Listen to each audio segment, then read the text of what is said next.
Ada yang lagi sibuk klarifikasi mengenai jabat tangan, ya, menyambut jabat tangan dengan Bapak Andika, mantan Panglima. Panglima kalau nggak salah dulu pilihan Bapak Presiden, ya kan, yang sekarang ini udah pensiun dini, ya, mengajukan pensiun dini. Nah, dari situlah ya dia sibuk klarifikasi bahwa dia tidak melihat, tidak tahu, ya kan. Begitu yang kata pendukungnya, amanah ya pro rakyat. Amanah pro rakyat, kata pendukungnya itu, ya. Tapi ya mudah-mudahan itu salah satu contoh Allah membukakan, ya, begitu angkuhnya dia terhadap orang. Seorang mantan Panglima aja nggak pernah dihargai, apalagi rakyat. Berebut jadi jabatan, ya kan, apalagi sama rakyat. Ya, dia udah pernah menyelamatkan siapa saja. Kalau Bapak Andika dulu ada prajurit yang di Papua itu, ya, diselamatkan, yang meninggal, yang itu dihajar orang itu, ya kan, dia selamatkan, diproses hukum, ya kan. Ila ini Jateng, halo. Jateng baru Polda aja sombongnya minta ampun ngalahin Jenderal pangkat 7. Ya begitu bro, ya, Jenderal bintang 7 itu. Puyer 16, ya. Nah begitu bro, kata pendukungnya the best, ya, amanah pro rakyat, itu kata pendukungnya bro. Ya makanya itu calonnya itu yang model begitu, yang dari Jateng. Nyata bro, denger, kita itu cari pemimpin itu nggak harus dari partainya siapa dan siapa, walaupun dia didukung belasan partai. Kalau nggak amanah, yang namanya profil jiwanya aja sudah begitu, untuk apa? Jangan memandang partainya, ya, kalau memang dia pro rakyat. Itu bro, kali ini ya 2024 ini benar-benar perang politik. Perang politik artinya kenapa ada yang keroyokan sampai minta dukung dengan belasan yang namanya partai, ya, ingin berkuasa. Beri kesempatan saya dan rekan-rekan saya itu berkuasa, ya kan, begitu bro. Kita jangan menilai dari orang-orang yang menggebu-gebu nafsu ingin berkuasa, kekuasaan. Makanya ada orang bilang orang gila dan sebagainya. Orang Indonesia memang gila kekuasaan. Nah bro, harus tahu, harus hati-hati. Memilih calon pemimpin itu harus hati-hati. Mewakili rakyat, bukan mewakili para pejabat. Sibuk dia klarifikasi, saya tidak melihat. Mudah-mudahan dia dikatarakan itu, ya, mudah-mudahan ya matanya jadi picek beneran, nggak ngeliat, ya. Dia bilang nggak ngeliat bro, nggak ngeliat, katanya kalau Bapak Andika itu, ya, jabat tangan sama dia, melengos begitu aja, baru setara dengan yang namanya Polda aja sombongnya, nauzubillah. Kesombongannya akan jatuh dengan sendirinya. Loh bapak-bapak, ya, bagaimana dengan mantan Panglima, orang yang di atas Anda itu aja Anda nggak pernah hargai. Nggak pernah hargai. Apakah Anda yakin kalau Anda itu akan menghargai masyarakat kecil? Yakin kalau misalnya maju jadi pemimpin, menghargai itu masyarakat kecil, mengayomi masyarakat kecil? Yakin yang begitu? Dia aja orang yang pangkatnya lebih tinggi dari dia aja dia nggak menghargai, nggak menghormati, ya kan? Boro-boro dia mau sentuh tangannya, apalagi rakyat. Ya boro-boro kalian akan dihargai, akan disentuh tangannya. Seorang Panglima, mantan Panglima aja disentuh tangannya dia enggan, apalagi kamu yang teriak-teriak dia amanah, dia pro rakyat, ya, dia bersih. Alah bersih apanya? Dari depan aja udah kelihatan model begitu bro. Salam waras aja bak pendukungnya, ya, amanah, pro rakyat, pro pejabat. Ya, kalau kata saya pro mafia. Dia ada apa dan ada apanya itu, ya. Nggak mungkin matanya sebesar itu nggak ngeliat Bapak Jenderal Andika ada di depan. kamu akan dihargai. Kamu akan disentuh tangannya. Seorang mantan panglima aja nggak disentuh tangannya, bro. Kamu teriak di situ amanah pro rakyat. Sehatkah kamu? Woi, sehatkah kamu di sana?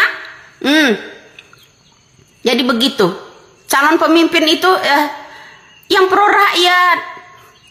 Jangan kamu mentang-mentang dia ada orang yang amanah, yang pro rakyat apa pro proyek. Lihat itu, saya ada kirim dari teman ya, penjelajahan mengenai lahan sawah 2 juta hektar ya, yang sekarang ini digundulin di daerah Papua mana itu, kerjasama dengan Haji siapa itu. Ya kan, nah itu bro, digunduli lahan sampai banjir begitu, ya kan. Terus ada ya pokoknya banyak ya yang saya lihat di situ. Ya kenapa? Lah itu artinya bukan pro rakyat, ya kan. Akan membuat lahan sawah 2 juta hektar. Nah begini juga bro, ya apakah Anda akan menikmatinya dengan lahan-lahan seperti hutan lindung seperti itu digundulin, ya. Yang disengsarakan itu rakyat ujung-ujungnya. Ya, nanti ternak sapi kalau mau minum gratis susu, ternak sapinya ditaruh di situ juga di hutan itu ya, digundulin lagi ya berapa juta hektar begitu kan. Untuk lahan sawah aja 2 juta hektar. Kalah dong Jakarta, ya kan? Nah, itu akibat keserakaan ya seseorang ya ingin berkuasa. Ya, suka-suka saya kalau udah berkuasa. Ya enggak? Kalian yakin kalau Anda itu akan diperhatikan? Ya, catat. Persida dan segala macam akan langsung ke petani, catat. Akan subsidi gratis segala macam itu catat. Itu sekolah akan gratis, dicatat itu ya.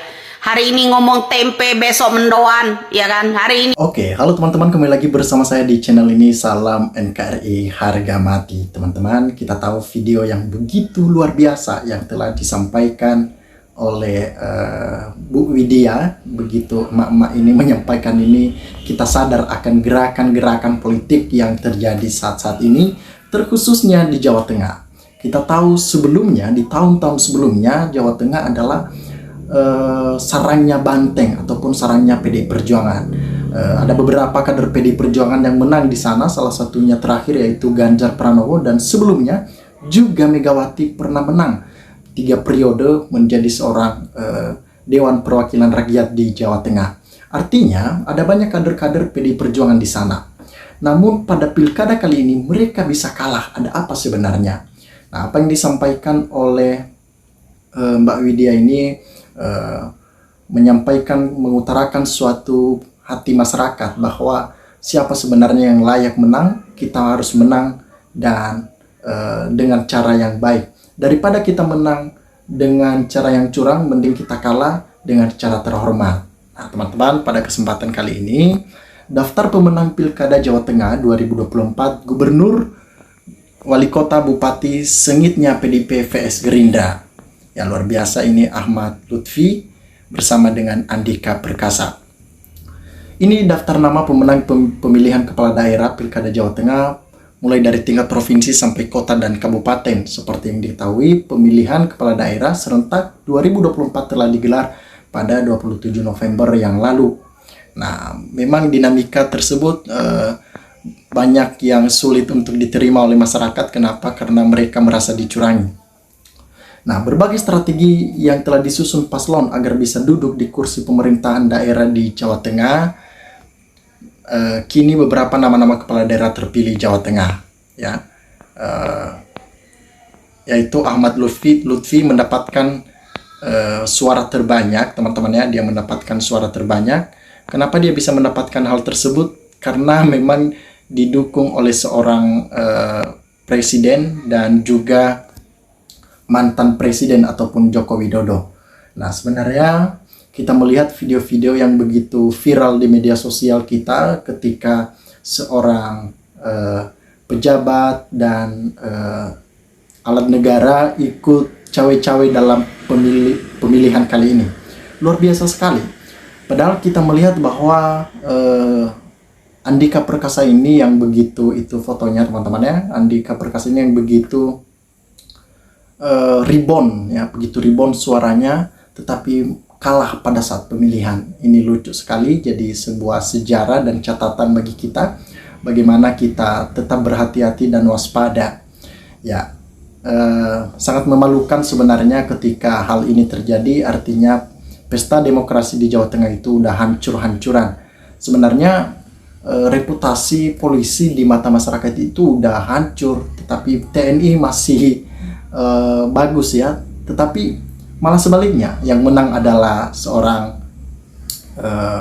polisi yang begitu luar biasa ya, kita bilang luar biasa aja. Tetapi pukulan keras bagi PDIP ini akan menjadi pembelajaran bagi mereka supaya mereka dapat menjalankan tugas-tugasnya dengan baik seperti mana yang diinginkan oleh masyarakat. Nah, teman-teman, silakan berikan tanggapan teman-teman di dalam kolom komentar ini sehingga kita dapat bertukar pikiran antar satu dengan yang lain lewat kolom komentar ini. Terima kasih teman-teman. Lensa Netizen melaporkan.